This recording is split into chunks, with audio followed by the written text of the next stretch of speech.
Okay, here's something that occurred to me quite some time ago, and I keep putting off doing a video about it because at first I kind of thought I was paranoid, but I don't know.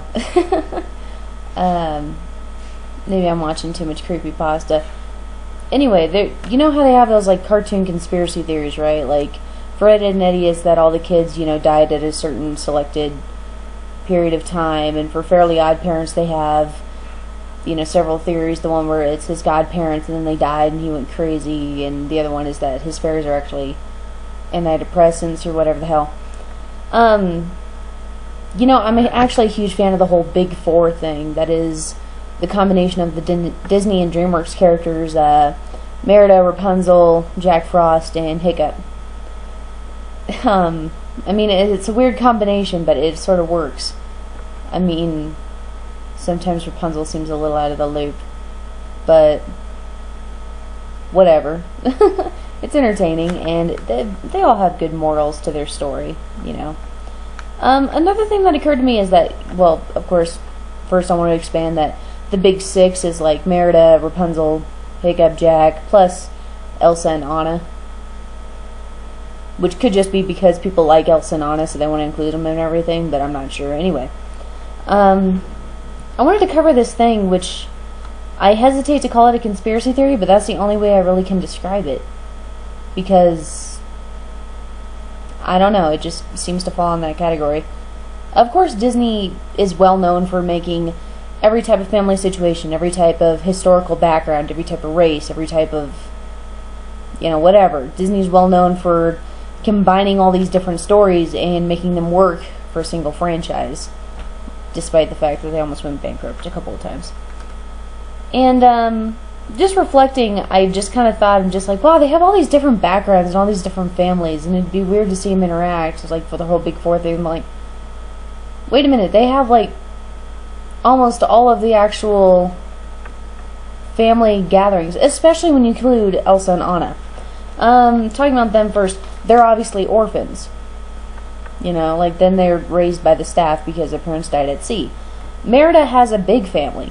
She has the mother, the father, and sibling. She's the older sibling, which isn't necessarily true of every big family, but you get the gist of it. It's pretty much how things work when you have a larger family. Rapunzel was taken from her home, and then by a woman who didn't necessarily care about her, but she benefited from having her. I don't know, maybe I'm reading too much into it, but doesn't that sound a lot like foster care to you?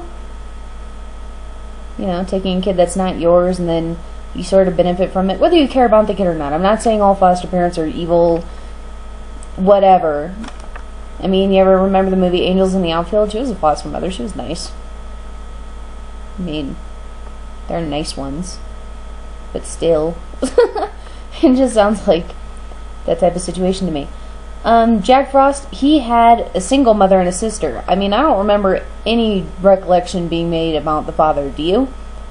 I've watched Rise of the Guardians plenty of times. I don't remember there being a father. He didn't even mention him when he saw his memories, which he only got a glimpse, yes, but, I just remember him saying, I had a mother and a sister, and I saved her, and I don't know, that was just really important to him. But no dad. There's no dad.